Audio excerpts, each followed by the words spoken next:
আপনাদের সাথে বড় দেশি মোরগের রেসিপি শেয়ার করছি, সাথে টমেটো দিয়েছি। খেতে অসাধারণ হয়েছিল। দেশি মোরগ কারা কারা খেতে পছন্দ করেন অবশ্যই কমেন্টস করে জানাবেন। এরকম রেসিপি সাদা ভাত এমনকি পোলাওর সাথে খেতে অসাধারণ। এখন চলে যাচ্ছে মূল রেসিপিতে। একটা কড়াই বসিয়ে দিলাম, পরিমতো তেল দিয়েছি, কিছু পেঁয়াজ কুচি দিয়ে দিলাম। শুধু পেঁয়াজ দিয়ে ভুনা করব, তাই পেঁয়াজই দিয়েছি বেশি করে। কয়েকটা আস্ত তেজপাতা। আপনারা চাইলে এখানে গরম মশলা ব্যবহার করতে পারেন। আমি গরম মশলার গুঁড়া ব্যবহার করব, তাই আস্ত গরম মশলা দিইনি। বা অনেকে দুইটাই ব্যালেন্স করে দিতে পারেন।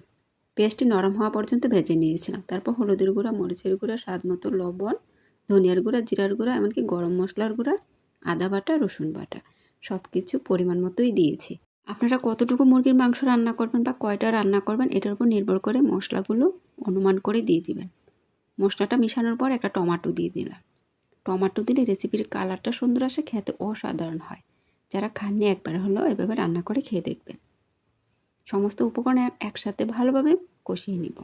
মশলাটা কষানোর জন্য পানি দিয়েছিলাম। মশলাটা কষানো হয়ে গেছে, এখন ধুয়ে রাখা মোরগটা দিয়েছি। এই মোরগটা অনেক বড় ছিল আর লাল রঙের ছিল, মাশাআল্লাহ, দেখতে খুব সুন্দর ছিল। এখন মশলার সাথে ভালোভাবে মিশিয়ে নিব। এই মোরগ অনেক শক্ত থাকে, তাই একটু পানি দিব কষানোর জন্য। আর কিছুক্ষণের জন্য ঢেকে দিব। চামড়াটা পুরো গরুর বটের মতো ছিল, মাশাআল্লাহ। ঢাকনা উঠানোর পর আস্তে আস্তে এভাবে নেড়ে ছেড়ে দিব। আর কষানো হয়ে যাবে, মাংসটাও সেদ্ধ হয়ে যাবে।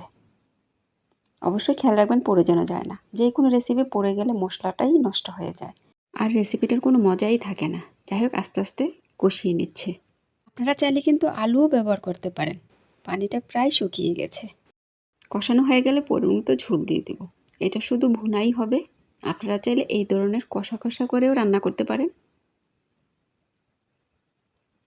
নেড়ে চেড়ে কিছুক্ষণের জন্য ঢেকে দেব। এই রেসিপিটা মাশাআল্লাহ খেতে এত মজার হয়েছিল।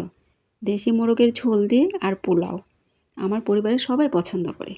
অনেকেই বড় দেশি মোরগ খেতে চান না, মাংসটা নাকি কালো হয়ে যায় আর শক্ত থাকে। মোটেও না। আমার রান্নাটা কি কালো হয়েছে অবশ্যই কমেন্টস করে জানাবেন। আর মাংসটা এত সুন্দর সিদ্ধ হয়েছে। চুলাটা লো হিটে রেখে আস্তে আস্তে কষিয়ে নেবেন, একদম সিদ্ধ হয়ে যাবে। রান্নাটা হয়ে গেছে। চুলাটা লো হিটে রেখে দিয়েছিলাম তেলটা ভাসে আসা পর্যন্ত।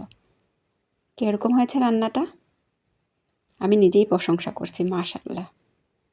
যাই হোক, এখন পরিবেশন করে নিব। এই ভিডিওটা ভালো লেগে থাকলে অবশ্যই একটা শেয়ার করে দিবেন, অন্যদের দেখার সুযোগ করে দিবেন। এতক্ষণ ভিডিওটা দেখার জন্য অসংখ্য ধন্যবাদ। আপনাদের মাঝে আমি আবারও চলে আসবো নতুন এক ভিডিও নিয়ে। ততক্ষণ সবাই ভালো থাকবেন, আমার জন্য দোয়া করবেন, সবার জন্য দোয়া ও শুভকামনা রইল। আল্লাহ হাফেজ, আসসালামু আলাইকুম।